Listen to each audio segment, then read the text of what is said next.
જય માતાજી મિત્રો, સ્વાગત છે તમારું ફરીથી નવા બ્લોગમાં. તો આ બ્લોગ રાતે આપણે બંધ કર્યો તો બરોડા એક્સપ્રેસ ઉપર. બરોડા એક્સપ્રેસ આપણે પેલો દિલ્હી મુંબઈ વાળો એક્સપ્રેસ. તો આપણે મુંબઈથી ખાલી કરીને પાછા વળી ગયા હતા અને ડોબા વાસદ ઉતરી ગયા હતા ને અહીંયા વાસદથી મોકલી દીધા હતા ઘેર બસમાં. અને આપણે જઈએ છીએ હવે ડાયરેક્ટ જુનાગઢ. મિત્રો પહેલાં તો જે પંપ આવે એ 50 લીટર ડીઝલ રેડાવવું પડશે ને લોચા વાગે એમ છે. કારણ કે જેતપુરથી પુરાઈને નીકળ્યો હતો તો ઢેર મુંબઈ જઈને મુંબઈથી પાછો આવ્યો તો જો ગમે તે 50 લીટર રેડાવવું પડશે ને જેતપુર ગાડી પકડવી પડશે. કારણ કે જેતપુર આપણું ખાતું ચાલે. તો ગમે તે પંપે જઈએ અને 50 લીટર ડીઝલ રેડાવીએ અને સીટને સ્કેનર મોકલી 5000નું ડીઝલ રેડાવી દઈએ આપણે. તું તો એરો જ પંપ આવી ગયો હતા, ઇન્ડિયનનો પંપ આવી ગયો. હું એકણ જ નંખાઈ દઈએ, વધારે આખું જવું નહીં ને કે લોચા વાગશે, હલવાવાનું થાય ને કોઈ. તો 5000નો માલ લઈ લીધો છે ભાઈથી. એક વસ્તુ બતાવો, આ જો આ નવરું થઈ ગયું, નાકું તૂટી ગયું ભાઈથી. ઉપરનું તો બરોબર પણ આ ને થોડું મોટું નાખી દીધું એટલે હલી હલીને તૂટી ગયું. પડ્યું સીધું હોય કારણ ભોં કરતું ત્યાં મૂક્યું હતું બનું ભજોથી આવ્યું પંખું. અને કોઈક જુગાડ કરવો પડશે. તો ચોખ્ખી પટ્ટી લેવી પડશે સારી ને કે પછી કોઈ બેલ દે. કોક તો જુગાડ કરવો જ પડશે કે મેરે ખ્વાબો મે જો ડીઝલ મિત્રો હોય એટલે ચિંતા નહીં. કારણ કે અંદર માલ ના હોય તો મને આમ ટેન્શન આવી જાય. મને યાર આવી જાય ચો જવાનું. મને ડીઝલની ચિંતા બહુ હોય. ખબર ડંકી મારી ભેળ આવે જ ને કે બોલાવો પડે ગવર્મેન્ટ.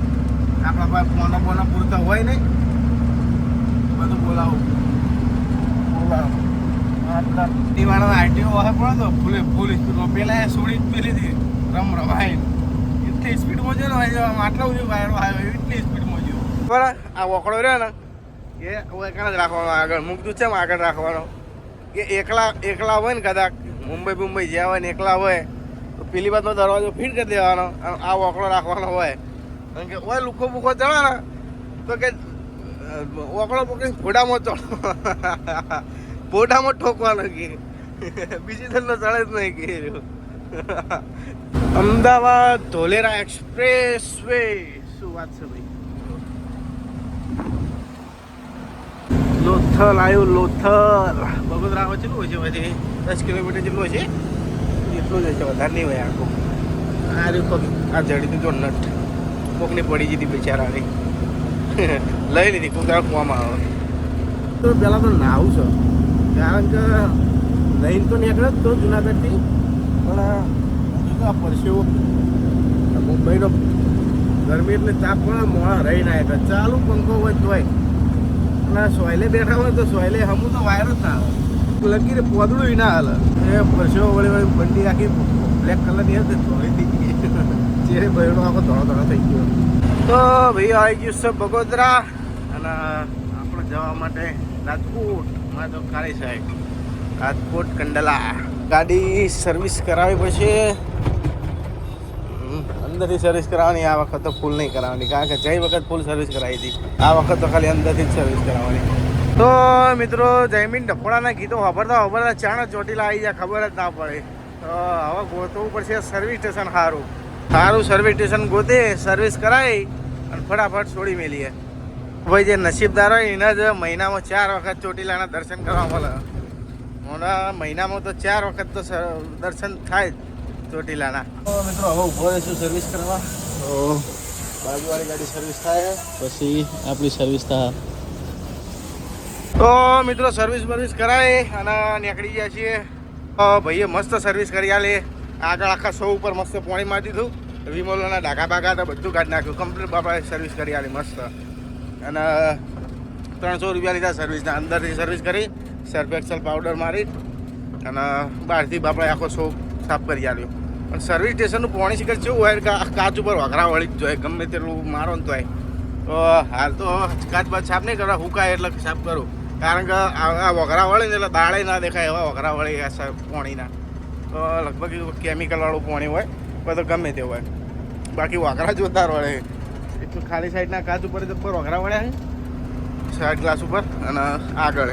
તો હવે હુકાય બુકાય પછી મસ્ત રીતના પાવડરવાળું શેમ્પૂવાળું પાણી મારી અને મસ્ત રીતના સાફ કરી દો પેપરથી. ગાડી મિત્રો સર્વિસ કરાય ભાઈ આમ એકદમ ફ્રી થઈ જાય. આમ એવું લાગે ને કે આમ ફુવારી ફદુકડી હાંકતા હોય એવું થઈ જાય. તો મિત્રો આવી જાય છીએ રાજકોટ અને જુનાગઢ ચેલું છે 105 કિલોમીટર જુનાગઢ.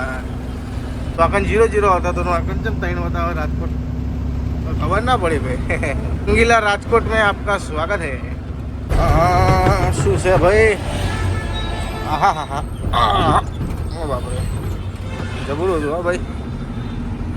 અને પાછું ઉતરાણમાં જ છે. જો ગાવ તો ભૂમ થઈ જાય.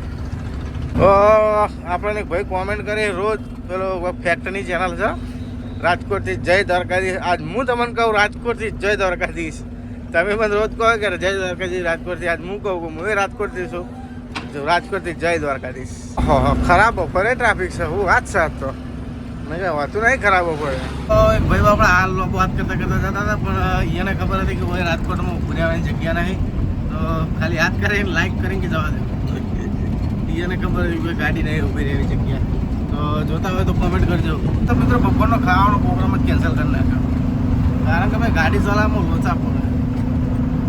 બે હાથ નહીં બિસ્કીટમાં ખાતા ભાઈ અને એક તો તાપ જેવો પડે. ખાવું જ નહીં યાદ ઠેઠ જઈ અને બજે ખાય લાલાને દુકાન લે લાલભાઈ આવે ને દુકાને હવે ખાવું જ નહીં જોઈએ. તો શેનું જંક્શન આવ્યું ભાઈ? રીબડા રીબડા રીબડા. મિત્રો આ રસ્તો જ નહીં વાળતો. રાજકોટથી મોડી અને ઠેઠ જેતપુર સુધીનો રસ્તો નહીં વાળતો. પછી જેતપુર પાર કરીને પછી તો ફટફટ આવી જાય.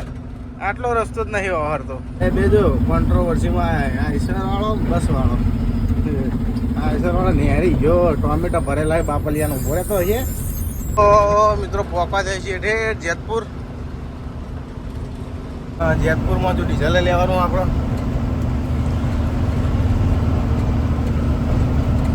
गर्मी के एहसास में ठंडा ठंडा शेरडी का रस.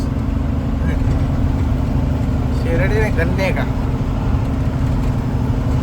તો જેતપુરના ઠેઠ પહેલા શેડે આવી જાય છે. બીજા નંબરના શેડે અને અહીંથી મારવાની છે આમ અંદરની સાઈડ જેતપુર હમા. એટલે રોડનું કામ ચાલુ શું હોય તો હા હા જોવું પડશે અમારા ભાઈ નકર લોચા વાગશે. આ બાજુનો પટ્ટો બને મને લાગે લઈ લીધી કમ્પ્લેટ. આ બાજુ રોડ બને છે જો તેમાં. મિત્રો ડુંગળી વાળો તો જાય ખબર નહીં પણ કદાચ પંપે ઉભો રહે તો ડુંગળી લેવી કારણ કે સફેદ કલરની ડુંગળી છે. પંપે તો હનો ઉભો રહે જેતપુર ગામમાં જશે પંપે ઉભો રહે ડુંગળી લેવી ઉપર ચડે. તો મિત્રો ડીઝલ બીઝલ પુરાય નીકળી જાય છે ફેર કાચ સાફ કરવાનું ભૂલી ગયા આપણે. હવે કશો હતો દાળા દાળા ડેરીમાં પોકી ગયા પછી ડેરીમાં જઈને વાત કાચ સાફ કરવાનું મગજમાંથી જ નીકળી જાય કારણ કે મારે મોડું થાય થોડું. નીકળ આવ્યો છે એ લોકવાળો ડેરીએ તો ભેગા ભેગું મારું કોમ પતી જાય. ગાડીમાં આપણો તો ટેન્કરમાં એ લોક મારવાનો આવે ઇલેક્ટ્રોનિક લોક. તો એનો ફોરમેન આવે છે તો એ ભેગા ભેગું મારું કોમ પતી જાય નકર પછી કાલે મેળ ના પડે આખી ટીપ ફેલ જાય. આખી ટીપ પાછી એમની મારી પડે એ લોક વગર. ઉપરનો તો એ લોક બળી ગયો પણ નેતાનો ચાલુ કાલે તો ભેગા ભેગું કોમ પટી જાય એટલે હું ઉતાવળમાં આવું થોડો. તો આવી જાય છીએ મિત્રો જુનાગઢ બાયપાસ.